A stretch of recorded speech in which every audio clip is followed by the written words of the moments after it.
Col mare di essenza, quel vuoto è inesorabile.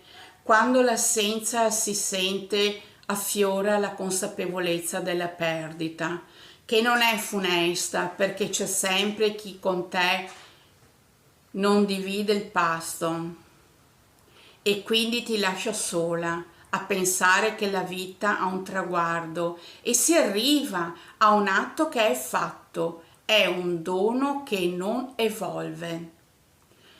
Sacrifica la croce ed evita il mondo. Chi ignora che codesta sorte sia dettata da una sibilla che ha pronosticato il tempo e un evasore del suddetto argine e va oltre l'apparenza e si santifica in eterno per chiunque abbia avuto conoscenza. Ci conosciamo? Conosciamoci.